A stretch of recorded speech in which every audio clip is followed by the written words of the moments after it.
मुझसे स्थिर रहता है। चाहे परिस्थितियां उलट पुलट हो जाए, चाहे कितनी ही तकलीफों से और कई बार दुख की वादियों से भी हम गुजरते हैं, लेकिन हमने उस दौरान में जाना है कि यीशु मसीह का नाम कितना प्रीशियस है। जब हम आनंद में होते हैं हम उस बात को कई बार महसूस नहीं कर पाते, लेकिन जब हम दुख से गुजरते हैं हम उस समय जानते हैं कि जिसके पास उस सच्चे और जीवित परमेश्वर का नाम है, वो उस दुख के समय में भी अपने परमेश्वर को अपने जीवन से महसूस कर सकता है और उसकी शांति को उसने चख के जाना है, चख के, है ना। कोई हमें अगर कहे कि शक्कर मीठी होती है तो हम उसको इसीलिए जानते हैं कि वो सच में मीठी है क्योंकि हमने चखा है। Hallelujah, hallelujah. हमने शक्कर को चखा है, इसीलिए जब कोई कहता है कि वो मीठी है तो मैं जानती हूँ कि हाँ शक्कर मीठी है क्योंकि मैंने उसे चख के जाना है।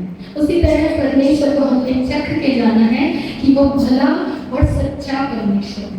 वो कभी छोड़ता नहीं, कभी त्यागता नहीं, अपने एक एक वचन और एक एक वादे को वो पूरा करने वाला परमेश्वर है। आइए हम एक जोरदार ताली अपने खुदा को सजनी करते हैं, अपने सच्ची सत्ता के लिए, अपने प्रभु के लिए, यीशु मसीह के लिए। मैं विश्वास से ऐसे देखती हूँ कि इस समय उसकी नजर आपके ऊपर, मेरे ऊपर, हम में से हर एक के ऊपर। यदि हम उसके कलाम पर विश्वास करते हैं तो हमने कलाम में पढ़ा है कि जहाँ 2 या 3 उसके नाम से इकट्ठा होते हैं वहां वो उपस्थित होता है, वहां वो आ जाता है और हम उसकी हुजूरी में बिठाएंगे। अब हमारा ये समझना बहुत जरूरी है कि हम किसकी हुजूरी में बैठे, किसके पास हमारे। यदि यहाँ पर इस जगह का कलेक्टर आ जाए तो मैं कहती हूँ आप खड़े हो जाएंगे। अगर आपको कोई नहीं दिखाएगा ना कि कलेक्टर है तो भी एक दूसरे को देखकर आप खड़े हो जाएंगे आदर के साथ, because he holds a post, है ना। उसके पास एक ऐसी अथॉरिटी है, एक ऐसी पोस्ट है जिसके कारण से आप आदर के साथ खड़े हो जाएंगे, चाहे आप उसको जाने या आप उसको न जाने। यहाँ कौन आया है? हमारा सच्चा परमेश्वर। कौन है? जिसने सृष्टि को बनाया, जिसने समुद्र को ठहराया, उसने उसकी सीमाओं को बांध दिया कि जल उसमें से बाहर निकल के पृथ्वी को न डुबाए जब तक कि वो न चाहे। पृथ्वी को, धुरी को उसने स्थिर किया, आकाश को पृथ्वी के ऊपर ऐसा ताना कि वो आकाश कभी पृथ्वी के ऊपर अपनी इच्छा से नहीं देख सकता। उसने सूरज को आकाश मंडल में ठहरा दिया, चांद को, तारों को उसने आकाश मंडल में ठहरा दिया। हर एक बात उसकी इच्छा से होती है, दिन और रात उसकी इच्छा से होते हैं, मौसम उसी की इच्छा से बदलते हैं, जीवन उसी की इच्छा से मिलता है, हम अपनी आखिरी सांस भी उसी की इच्छा से लेते हैं। वो हमारा कितना भला और सुंदर परमेश्वर है। मैं आपको उसकी सामर्थ के बारे में बता रही हूँ, सामर्थी परमेश्वर है। हम अपने कम देख पाने के कारण से हम उसको कभी भी कम ना आके, बहुत ऊंचा और बहुत सर्वशक्तिमान परमेश्वर है। मुझे नहीं पता जिस दिन हम उसके सामने लाए जाएंगे शायद हम कांपे, हम कांप सकते हैं उसके सामने, इतना सामर्थ्य है। कभी किसी ने सूरज की ओर नजर उठा के देखा? कोशिश तो की होगी, देख पाते हैं क्या? नहीं देख पाते। इतना तेज और इतना उजाला उस सूरज के अंदर में भरा है और उसको उठाने वाले हाथ किसके हैं? हमारे परमेश्वर के। हालेलुया। हम उस परमेश्वर के लिए जोरदार ताली बजाएं, क्योंकि पौलुस ने कहा कि जिससे उसका साक्षात्कार हुआ वो करोड़ों सूर्यों से भी अधिक तेज हो गए हैं। यीशु मसीह से जब उसका साक्षात्कार हुआ उसने क्या देखा कि जो तेज है वो एक सूरज का तेज नहीं था, वो करोड़ों सूर्यों से भी अधिक तेजोमय परमेश्वर, जिसकी ओर जब उसने निहारा और वो अंधा हुआ। हम अपने परमेश्वर की आंख उठा के नहीं देख सकते। आप सोच के देखिए, वो परमेश्वर है, हम उपस्थित है, हमारा उसके प्रति आदर से किस तरह से बरताना चाहिए। अपनी आत्मा में, अपने शरीरों के द्वारा से, अपने सोच विचार, देखने और सुनने के द्वारा से। हालेलुया। आइए हम वचन में से कुछ सीखेंगे। और मैं आपसे यहाँ से कहना चाहती हूँ कि हमने पिछली बार जो सीखा था वो कितने लोगों ने सुना, उसको कितने लोगों ने रिविजिट किया, उसको कितने लोगों ने उसको वचन में से पढ़ा। उसमें लिखा था जिसके पास पुत्र है उसके पास जीवन है, जिसके पास परमेश्वर का पुत्र नहीं उसके पास जीवन नहीं। हालेलुया।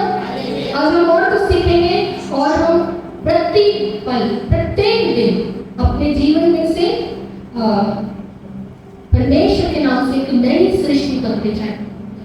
क्योंकि जब तक यीशु मसीह का आना नहीं होता या जब तक हमारा आखिरी सांस को लेना नहीं होता, उस समय तक कोई और भी है जो आपको अपनी ओर खींचना चाहता है। परमेश्वर ने आपको और मुझको बुद्धि की आत्मा दी है। उसने कहा यहोवा का डर मानना, यहोवा का भय मानना बुद्धि का मूल है। यदि हम उसका भय मानते हैं तो बुद्धि आपके और मेरे पास है। लेकिन यदि हम ढिठाई करते हैं, हम उसके डर में चलना नहीं चाहते, जानते हुए भी, बूझते हुए भी कि जो हम कर रहे हैं वो यहोवा के निकट भला और उचित नहीं है, तो हम बुद्धिमान नहीं पर निर्बुद्धि हैं।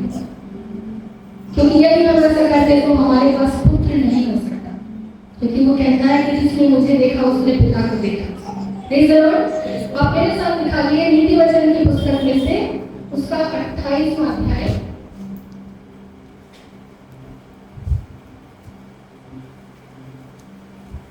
और उसका 19 पद पढ़ेंगे।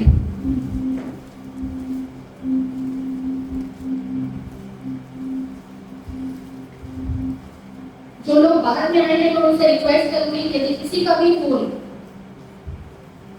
ऑन हो उसे आप स्विच ऑफ कर दीजिए, फ्लाइट में डाल दीजिए।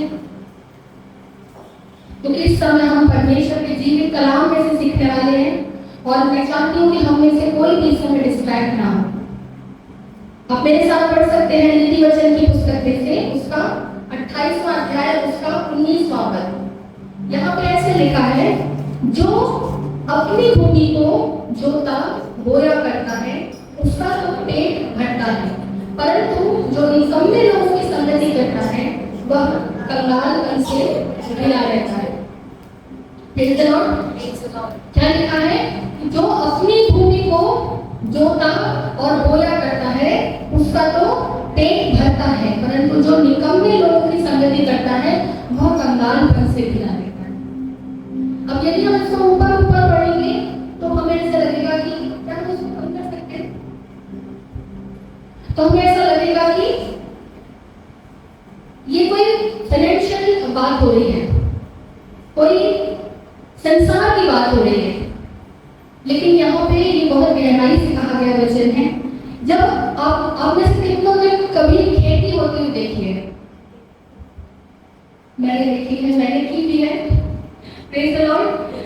तो जब खेती की जाती है तो वहां पे क्या करता है किसान जो होता है ना, वो सबसे पहले भूमि की जुताई करता है, उसको जोतता है भूमि को।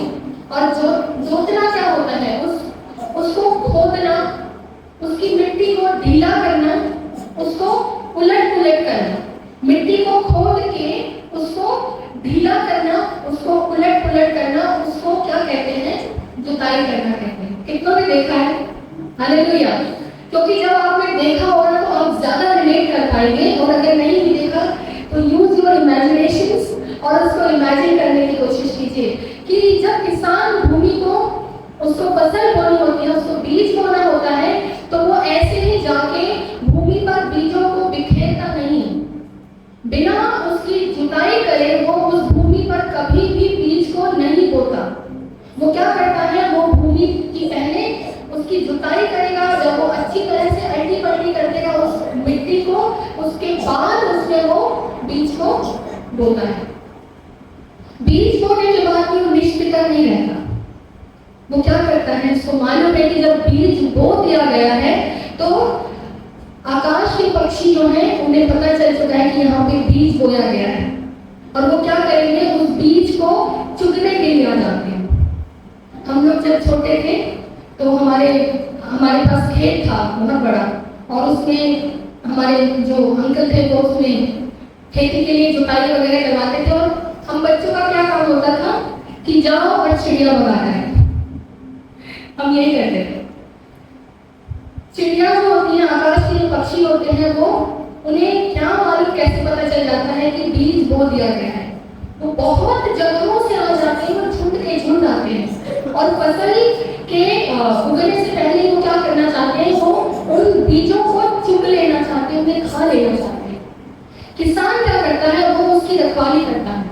आपने फील्ड्स पे देखा होगा स्केरक्रो लगे रहते हैं, है ना, जो चिड़िया भगाने के लिए वो लोग बना लेते हैं कुछ स्ट्रक्चर, वो सब लगे रहते हैं। लोग कुछ ना कुछ बजा के चिड़ियों को भगाते हैं, बहुत तरीकों से चिड़िया या पक्षियों को भगाया जाता है। तब कहीं जाके वो जो बीज होता है वो उस खोदी गई भूमि में जड़ पकड़ता है, एकदम से नहीं उग जाता, उसकी रखवाली की जाती है। और जब उसकी रखवाली करते करते एक समय हो जाता है, तब वो क्या करता है, वो तब जड़ पकड़ता है। और जड़ पकड़ने के बाद भी किसान उसको छोड़ना नहीं है, उसका ध्यान रखता है, क्योंकि अब जानवर जो थोड़े बड़े जानवर होते हैं, जो जैसे कि गाय और बकरियां, वो उस हरियाली को देख के उसको खाना चाहते हैं। और किसान उस समय भी वहां पे या तो बाढ़ के द्वारा या फेंसिंग करके कुछ ना कुछ करके वो उस उगने वाली फसल को सेव करता है, वो उसको प्रोटेक्ट करता है।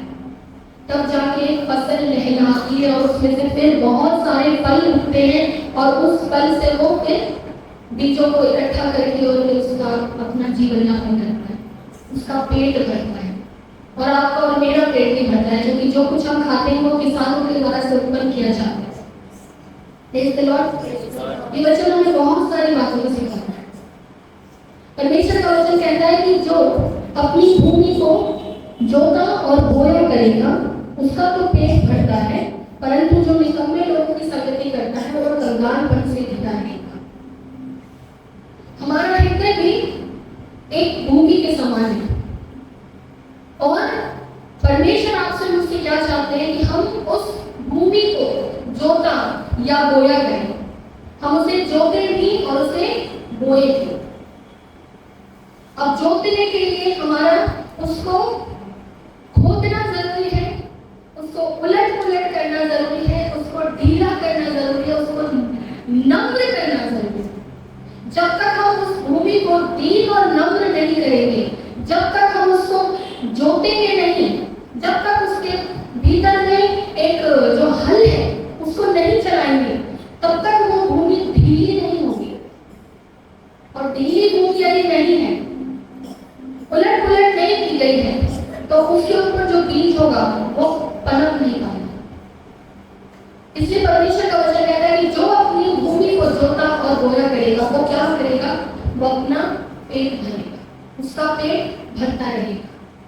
परमेश्वर का वचन बीज के समान हमारे लिए प्रत्येक बार जब आप किसी भवन, परमेश्वर के भवन में, चाहे किसी भी स्थान में जहां उसकी हुजूरी है, जहां उसका वचन बोया जाता है, जब हम उस स्थान में बिठाए जाते हैं, वहां से परमेश्वर का वचन बीज के समान आपके और मेरे लिए बोया जाता है। हमारा ये चेक करना जरूरी है कि क्या हमारी भूमि जिस पर हम आज बीज को लेने के लिए आए हैं, क्या यहाँ आने से पहले वो जोती गई है। क्योंकि यदि भूमि जोती हुई नहीं होगी तो उसके ऊपर बीज गिराने से वो फल नहीं पाएगा। परमेश्वर का वचन कहता है कि जो कंगाल, जो निकम्मों की संगति करता है, वो क्या करेगा, वो कंगालपन से घिरा रहेगा। यदि हमारा उठना बैठना, हमारी संगति ऐसे लोगों के साथ है जो आत्मिक नहीं है, हम कंगालपन से घिरे रहेंगे, वचन की कंगाली से, खोखलापन रहेगा, ऊपर ऊपर बात करेंगे, लेकिन परमेश्वर का आदर हृदय के भीतर से नहीं आएगा। आपको कोई लगेगा कहने के लिए कि चलो दुआ करें, कोई लगेगा कहने के लिए चलो प्रार्थना करें। आपको जब भूख लगती है, जब बहुत तड़प के भूख लगती है, तो क्या कोई कहता है चलो खाना खाने चले? क्या करते हो? खुद उठते हो और जाते हो और खाना ढूंढ के खाते हो, और घर में नहीं होता तो बाहर जाके खाते हो, और अगर बाहर जाने का मन नहीं करता है तो स्विगी करके करते हो ना, अपने भूख का जुगाड़ करते हो या नहीं करते? क्यों? क्योंकि उसकी नीड है, शरीर उसको चाह रहा है, इसीलिए हमको कैसे भी करके हम उसको लेना चाहते हैं। हमारे अपने जीवन को भी भूख लगती है, लेकिन जब हम उस भूख को मारते हैं बार बार, तो एक समय ऐसा आ जाता है कि भूख लगनी बंद हो जाती है। हम ऐसे लोगों की संगति जब करते हैं जहां पर आत्मिकता की कोई बात नहीं होती, परमेश्वर के वचन से कोई बात नहीं होती, परमेश्वर के पास नहीं जाते ये बताने के लिए परमेश्वर ये मेरे जीवन की शॉर्टकमिंग्स हैं, इनसे मैं निकल नहीं पा रहा हूं। जब तक हम अपने जीवन में एक स्टेप नहीं लेते, हमारी भूमि जो है वो कभी बोई नहीं जोती नहीं जा सकती। और अगर हम ऐसा नहीं कर रहे तो हम कंगालपन में रहेंगे। कौन सा कंगालपन? हो सकता है बहुत धनी हो पृथ्वी के ऊपर, इस संसार के अंदर में हो सकता है बहुत सारा धन आपने इकट्ठा किया, अच्छा बैंक बैलेंस हो, अच्छा घर बनाया हो, अच्छी गाड़ियां हो, लेकिन परमेश्वर को इन सब बातों से कुछ लेना देना नहीं, कोई लेना देना नहीं। वो तो आपके हृदय के कंगालपन को जानता है। हालेलुया।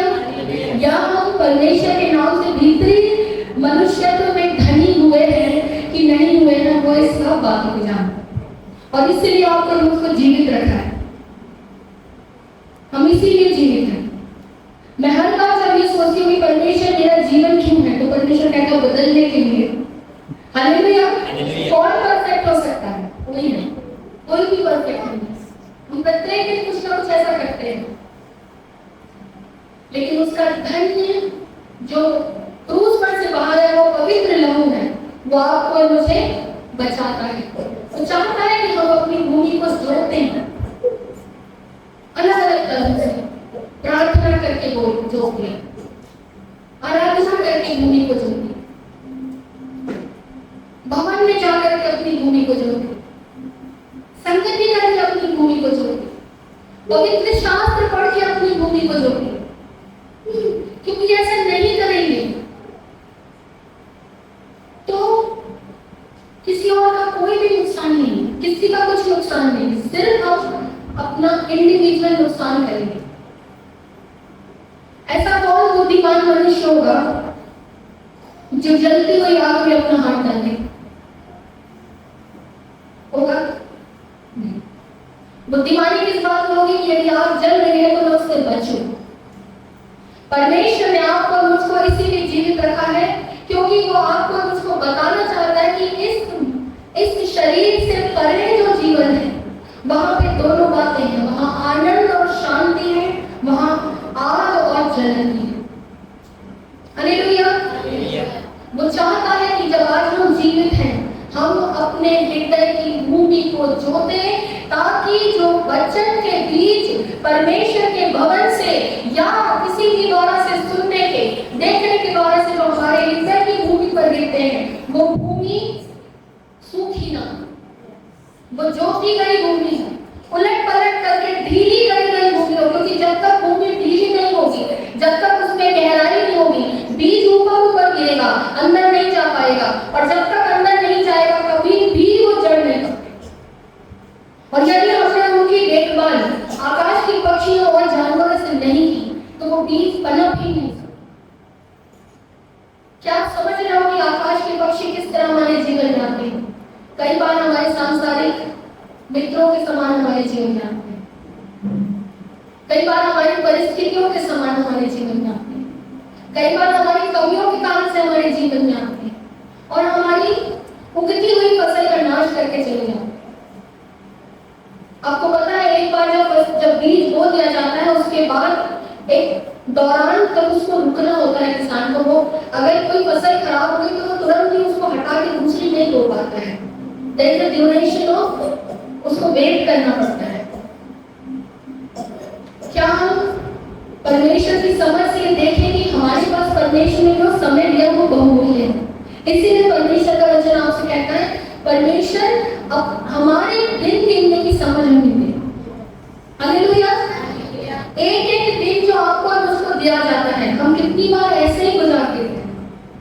ना परमेश्वर के पास जाते हैं, ना प्रार्थना करते हैं, ना वचन पढ़ते हैं।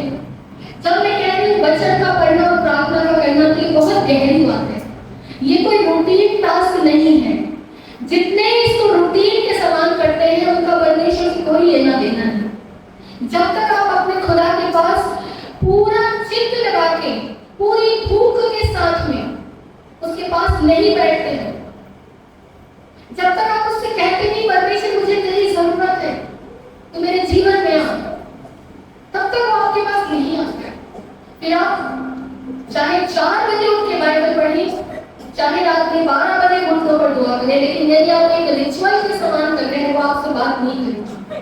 लेकिन यदि आप थोड़ी देर के लिए अपने पूरे हृदय से, प्राण से, आत्मा से ये स्वीकार करके कि परमेश्वर निर्बलता के साथ में तेरे पास आता, आप मुझसे बात कीजिए, वो आपको ऐसी अद्भुत बात बताएगा जो आपने इससे पहले कभी सुनी नहीं। परमेश्वर आपसे चाहता है अपनी हृदय की भूमि को जोते। कारण क्योंकि परमेश्वर यिर्मयाह के वचन में कहते हैं, आप मेरे साथ निकालो यिर्मयाह की पुस्तक, उसका 4था अध्याय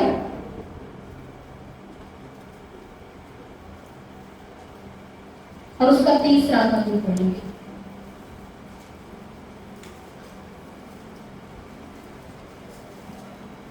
यिर्मयाह की पुस्तक, उसका 4था अध्याय, उसका 3रा पद।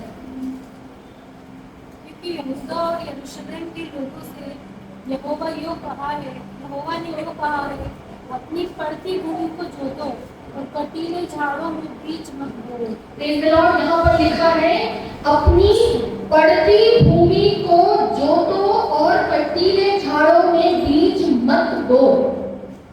पड़ती भूमि एक ऐसी भूमि, इंग्लिश में लिखा है फैलो लैंड, और फैलो लैंड एक ऐसी भूमि, पड़ती भूमि।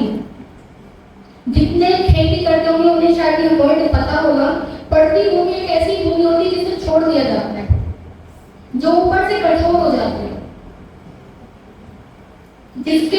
जिसमें कोई भी फसल नहीं उग रही है, लेकिन उसमें क्या उगे रहते हैं? झाड़, कटीली झाड़ियां, ऐसे पेड़ पौधे उगे रहते हैं जहां पर जो किसी काम के नहीं होते, वो बस उगे हैं वहां। परमेश्वर कहता है अपनी पड़ती भूमि को जोतो। यदि आज परमेश्वर का वचन आपको और मुझको दिखा रहा है कि कहीं मेरे हृदय की भूमि पड़ती भूमि तो नहीं है, कहीं ऐसा तो नहीं कि मेरे हृदय की भूमि एक पड़ती भूमि हो गई जो कि उपजाऊ नहीं है, जो ऊपर से कठोर हो गई है, वचन भीतर जा ही नहीं रहा है।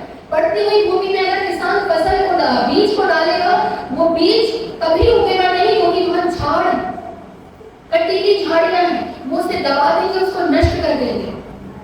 हमारे जीवन में भी जब हम बहुत सारी परिस्थितियों में घिरे होते हैं, बहुत सारी तकलीफें जब हम उनका आमना सामना करते हैं, उस दौरान में हमें ये चेक करने की जरूरत है कि कहीं वो बातें मेरे जीवन में उस झाड़ियों के समान तो मेरी भूमि पर तो नहीं पड़ गई, कहीं वो झाड़ियां मिलके मेरे हृदय को पड़ती भूमि में तो नहीं बदल रही, कहीं उन्होंने मेरे हृदय को कवर तो नहीं कर दिया कि जब जब बीज बोया जाए तो मेरा ध्यान बीजों पर नहीं पर उन झाड़ियों पर चला जाए। कहीं ऐसा तो नहीं हो रहा कि मैं अपनी सांसारिक बातों में इतनी व्यस्त और मगन हूँ, या उनकी चिंताओं में मैं इतनी परेशान हूँ कि परमेश्वर का वचन जब जब मुझसे कुछ बात करता है तो मेरा ध्यान उन बातों पे नहीं जाता, पर मेरा ध्यान अपनी अवस्था पे, अपने फाइनेंशियल क्राइसिस पे, अपने रिलेशंस में, कभी मेरे जॉब की प्रॉब्लम्स में, या बच्चों की समस्या में, या पढ़ाई के कारण से, और बहुत ही खजानी बातें, उन बातों में मेरा ध्यान चला जाता है, क्योंकि कटीली झाड़ियों ने क्या किया है? भूमि को घेर रखा है।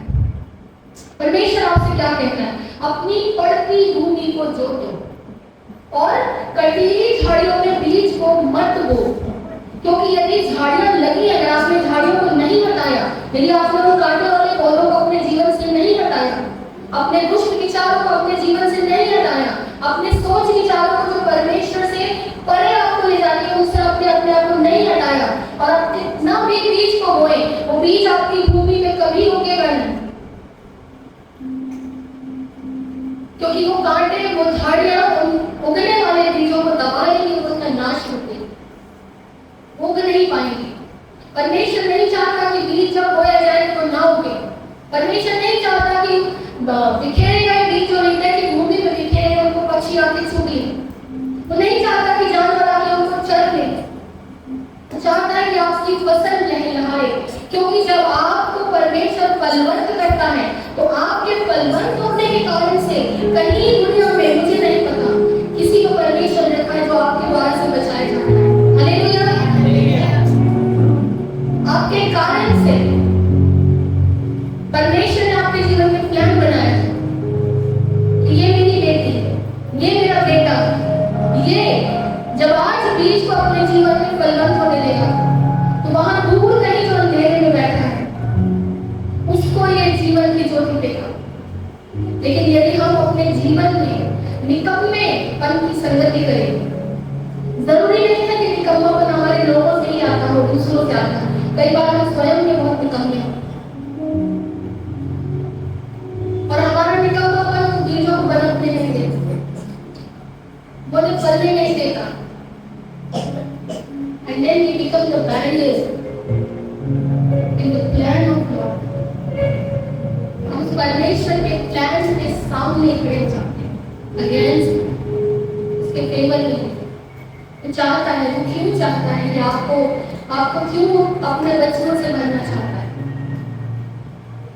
क्योंकि और बहुत लोग हैं जिनके पास तक परमेश्वर का वचन नहीं पहुंचा है और परमेश्वर हर एक से प्यार करता है।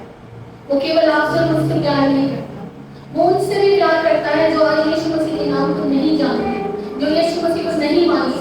परमेश्वर हर एक से प्रेम करता है और इसलिए प्रभु यीशु मसीह का नाम आपको और मुझको दिया है कि हम जब अपने जीवन के बीजों को फलवंत होने देंगे तब जाके हम किसी और के लिए फलवंत हो सकेंगे। हमारे कारण से कोई फलवंत होगा।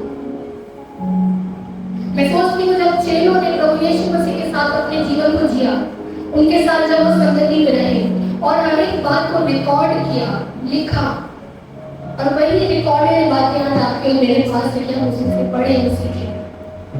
यदि उन्होंने नहीं किया होगा तो आप और मैं नहीं बचे होंगे। परमेश्वर आपसे यही चाहता है, वो आपको दूर तक भेजना चाहता है, एक जगह में स्थिर करके नहीं रखना चाहता है। वो चाहता है कि आप अन्य लोगों तक पहुंचे और परमेश्वर के सुसमाचार को हर एक के साथ बांटें, उसके प्रेम को बांटें। क्योंकि हमारे लिए जो परमेश्वर ने अद्भुत उपाय किया है वो अनंत जीवन है। परमेश्वर चाहता है कि हर एक को अनंत जीवन मिले। वो अनंत जीवन उसने मनुष्यों के लिए, जगत से ऐसा प्रेम किया कि अनंत जीवन हर एक के लिए भेजा। तो हम अपनी बढ़ती भूमि को हम चेक करेंगे, कहीं हमारी भूमि जो है वो ऐसी तो नहीं कि जो ऊंट कटारों से भर गई है, क्योंकि ऐसी भूमि पे यदि वचन का बीज गिरेगा तो वो कोई फल नहीं आएगा। यहाँ बैठना सुनना सब कुछ व्यर्थ है। लेकिन यदि आज ये वचन आपके जीवन में जा रहा है तो घर जाके प्रार्थना कीजिए, परमेश्वर तू मुझे मेरी आत्मिक जीवन की स्थिति को दिखा।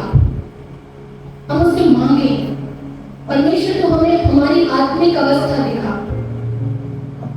मैं कहाँ खड़ी हूँ, मैं कहाँ खड़ा हूँ, किस जगह पे तूने मुझे अब रखा है, मेरा आत्मिक लेवल क्या है। कहीं ऐसा तो नहीं कि मैं भ्रम में हूँ, मैं अपने आप को हीरो समझ रहा हूँ पर मैं जीरो हूँ। हालेलुया। हो सकता है ना कि हम अपने आप को बहुत कुछ समझ रहे हैं, क्योंकि हम आराधना कर लेते हैं, हम वचन पढ़ लेते हैं, हम वचन में से बात कर पाते हैं, तो हम कई बार अपने आप को समझ सकते हैं। लेकिन परमेश्वर हमें रियलिटी बताते हैं।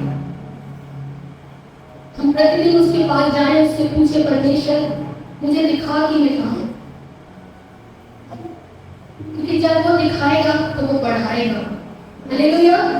जब वो हमें हमारा आत्मिक जीवन दिखाएगा तो वो उसे बढ़ाएगा और वो चाहता है कि आप बढ़िए।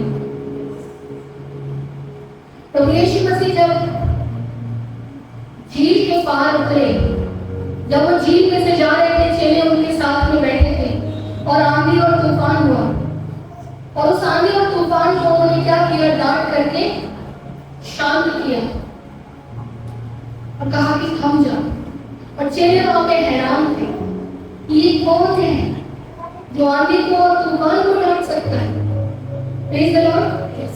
उसके बाद वो एक स्थान पे पहुंचे, उस स्थान का नाम था गिरासेनियों का नगर।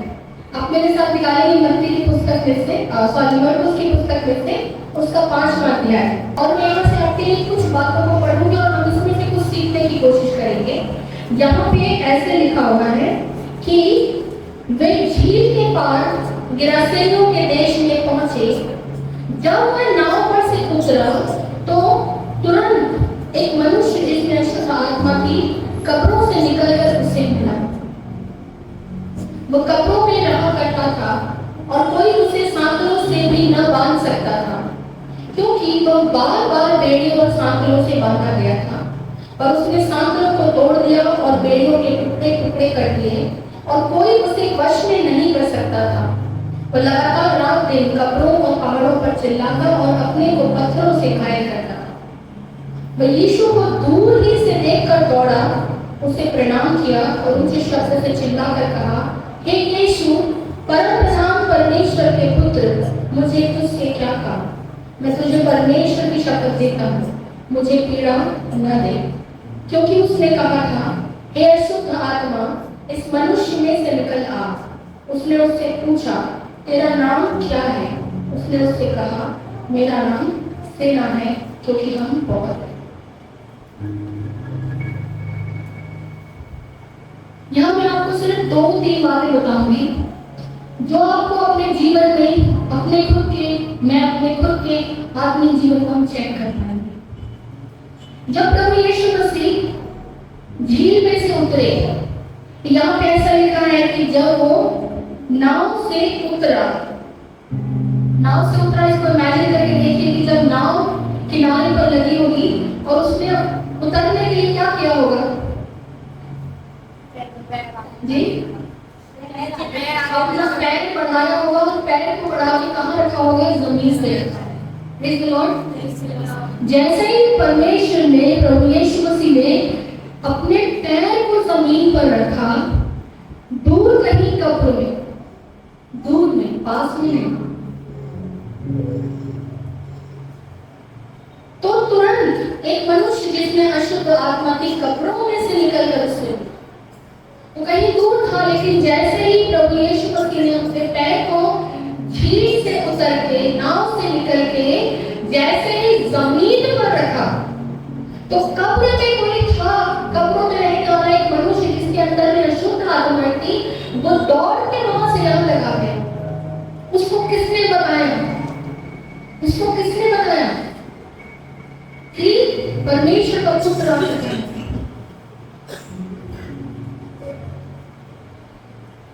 जैसे ही यीशु ने पैर जमीन पर रखा, जो पवित्रता यीशु मसीह के जीवन में थी, वो जमीन से फ्लो होते उस कब्र तक पहुंच गई। हालेलुया। जहां वो मनुष्य था, उस यीशु मसीह ने जो पवित्रता को ओढ़ा था, जो उसके अंदर जो पवित्रता भरी हुई थी, उसने जैसे ही जमीन के ऊपर अपने पैर को टिकाया, तो उसके शरीर से होते हुए वो पवित्रता जो कि उसके भीतर भरी हुई थी, वो उस जमीन पर फ्लो होने लगी। और दूर जो कब्र में मनुष्य था जिसके अंदर अशुद्ध आत्माएं थी, वो दौड़ कर उधर आ गए, भाग के, क्योंकि वो समझ गया था कि अब मैं और नहीं रह पाता। वो दौड़ के, क्यों? क्योंकि पवित्र परमेश्वर ने पैर भूमि पर टिका दिया। वो वहां ठहर नहीं सका, वो दौड़ कर आया और वहां पे क्या किया? झुक गया। दुष्टात्मा ने आकर मेरे परमेश्वर को प्रणाम करती है, यहाँ लिखा है, उसने उसे प्रणाम किया। हालेलुया। क्या ये बात आपको आनंदित करती है? कितनी अद्भुत बात है कि वो दौड़ते हुए ठहर नहीं सका, वो दौड़ता हुआ वहां से यहाँ तक आ गया और प्रणाम किया। और क्या कहा? जिस बात को चेले नहीं जानते थे, जब चेले उस नाव में थे तो वो आपस में क्या बात कर रहे थे? ये कौन है जो आंधी और पानी को डांट रहा है? लेकिन दुष्ट आत्मा जानती थी कि ये कौन है। यहाँ लिखा है, हे यीशु, परम प्रधान परमेश्वर के पुत्र। हालेलुया। जिस बात को मनुष्य नहीं जानते थे,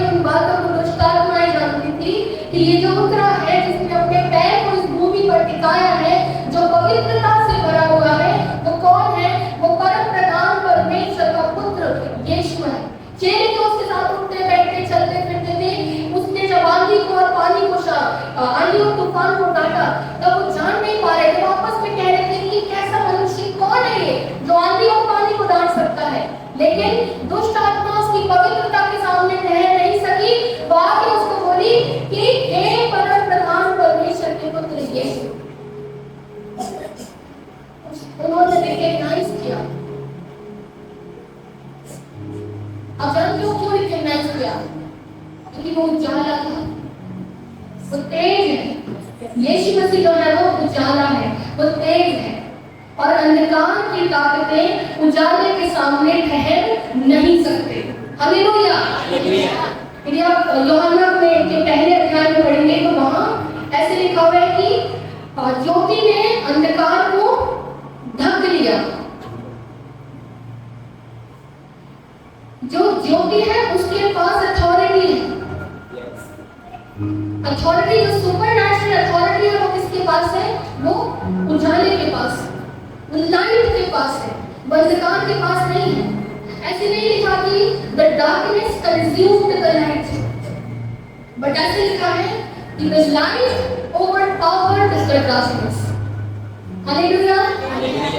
जो ज्योति है वो अंधेरे के को ओवरपावर करती है, वो उसके ऊपर अथॉरिटी करती है। Praise the Lord, praise the Lord. परमेश्वर की पवित्रता के सामने तो दुष्ट आत्माएं ठहर नहीं पाई। यीशु ने इसके पहले और भी चंगाइयां की, लेकिन उन्होंने कभी किसी से नहीं पूछा कि तुम्हारा नाम क्या है। क्या वो नहीं जानते थे कि जो उस मनुष्य के भीतर है वो कौन है और कितनी है और कहाँ की और कहाँ जाएंगी? वो सब कुछ जानता था, लेकिन उसने पूछा तुम्हारा नाम क्या है, और उन्होंने उत्तर दिया हम कौन है, तेरे नाम। इंग्लिश में लिखा है लीजन। लीजन रोमन्स के दौरान जो आर्मी होती थी उसमें लीजन जो होते थे उसमें सैनिकों की संख्या 6 से 5,500 हजार की लगभग होती थी एक लीजन में। जो रोमन एम्पायर उस टाइम पर थी उसमें जो लीजन होते थे उसके अंदर में, एक लीजन के अंदर में लगभग 6,000 सैनिक होते थे। इन्होंने क्या कहा कि हम कौन है? हम लीजन्स हैं, हम सेना हैं। इसका मतलब है उस आदमी के अंदर, उस मनुष्य के भीतर में 6,000 दुष्ट आत्माएं थे। तो 6,000 दुष्ट आत्माएं एक पैर रखने से कांपते हुए परमेश्वर के पास आके झुक गई, प्रणाम किया। यदि आप चाहते हो कि परमेश्वर मैं सामर्थ्य से बढ़ जाऊं, तो मैं आपको सिर्फ एक ही बात कह सकती हूँ, उस उजाले को ले लो, उस तेज को ले लो, क्योंकि पवित्रता का और अपवित्रता का कोई मेल मिलाप नहीं। यदि हमारे भीतर में पवित्रता होगी तो मैं आपको सच कहती हूँ, हर एक परिस्थिति जो दुष्ट की ओर से आपकी ओर आती है वो तीर को आपके ऊपर चलाएगा जरूर, पर उसमें से एक भी तीर आपके ऊपर सफल नहीं होगा, क्योंकि वो उजाले का सामना नहीं कर सकता। यदि आपने अपने भीतर में पवित्रता का उजाला भरा तो आप जहां कहीं जाएंगे, जहां कहीं आप पैर रखेंगे, परमेश्वर का वचन यहोशू से कहते हैं जहां भी तेरा पैर दिखेगा वो स्थान में पहुंचेगा। मैं आपको विश्वास से कहती हूँ, यदि आपने अपने जीवन में परमेश्वर की पवित्रता को लिया है तो आप जहां जहां अपना पैर रखेंगे, जहां जहां जिस काम में आप हाथ डालेंगे, जिस जिस काम में आप परमेश्वर का वचन बोलने के लिए अपने मुंह को खोलेंगे, परमेश्वर का राज्य उस स्थान में आ जाएगा। Hallelujah, hallelujah, hallelujah. यदि हमारे भीतर में खोखलापन होगा, यदि मैं परमेश्वर के सामने समर्पण नहीं करूंगा, नहीं करूं, तो मैं कितना भी अपने आप को सोच लूं कि मैं क्रिश्चियनिटी में हूं, मैं मसीह में हूं, मैं यीशु में हूं, लेकिन मेरे जीवन में यदि फल नहीं लगा है तो कोई मतलब नहीं। और हम अपने जीवन को बहुत अच्छे से अपने भीतर में जानते हैं। अरे मैं अपने भीतर में जानती हूँ मेरे भीतर में कौन सी कमी है, आप में से हर एक जानते हैं आपके भीतर कौन सी कमी। ये टाइम है, परमेश्वर आपको उसको इस वचन के द्वारा से, गिरासेनियों के नगर के द्वारा से बता रहा है कि जब वो पवित्र परमेश्वर उसने आपके और मेरे जीवन में अपने पैर को रखा, जब वो एंटर हुआ उस समय क्या होना चाहिए? सारी पवित्रता एक एक चुन चुन के 6000 दुष्ट आत्माएं दौड़कर उसके पास आगे प्रणाम किया, झुक गए। हम भी चेक करें, हम कह रहे हैं कि यीशु मसीह ने मेरे जीवन में प्रवेश किया है, वो मेरे जीवन का हिस्सा है, वो मेरा उद्धार करता है, वो उसने अपने पवित्र लहू से मेरे पाप को धो दिया है। कहीं कोई अपवित्र लहू मेरे जीवन का हिस्सा तो नहीं, चाहे सोच के द्वारा से, चाहे विचार में, चाहे देखने के द्वारा से या सुनने के द्वारा से। कोई जीवन का ऐसा काम तो मैं नहीं कर रहा, बार बार आपको कहती हूँ, पलक झपकते ही प्रभु यीशु मसीह का आना होगा। ये मत सोचिए कि मैं आज नहीं कल तौबा करूंगा, यही समय है तौबा करने का। यदि कोई बात अभी अपने जीवन में है तो ये समय है तौबा करने का। यदि किसी को अपने बातों से हर्ट किया है, ये समय है तौबा करने का। क्योंकि इसके बाद जब आप भेंट को डाल के ये सोचेंगे कि मेरी भेंट स्वीकार हो गई, तो परमेश्वर आपसे क्या कहता है कि अपनी भेंट को डालने से पहले जाकर अपने जिससे तेरा बैर है उससे क्या करिए, मेल मिलाप करिए। आप जानते हो आपकी भेंट तक स्वीकार होगी है यदि आपके हृदय में किसी के प्रति कोई भावना रह गई है जो कि उचित नहीं है। यहाँ जब हम इस समय उसके भवन में बैठे हैं, उसका एक एक वचन आज आपसे मुझसे सिर्फ एक बात कह रहा है कि उजाले को ले लो, क्योंकि जिस दिन आप उजाले को अपने जीवन में ले लोगे, अंधकार आपके जीवन से भाग चलेगा। क्योंकि अंधकार को अथॉरिटी नहीं है कि वो उजाले को ओवरपावर करे, वो उसके ऊपर अथॉरिटी करे, वो कर नहीं सकता। परमेश्वर ने उजाले को अंधकार से दूर किया। इस समय है कि हम उस परमेश्वर के नाम से इस समय झुक जाएं, दंडवत करें, उस परमेश्वर की महिमा के लिए अपने जीवन में चेक करें कि क्या पवित्रता मेरे जीवन का हिस्सा है। इतना सा भी दाग या धब्बा आज अगर हमारे बस होते हैं तो परमेश्वर आपको दिखा रहा है। आइए हम अपनी आंखों को बंद करें।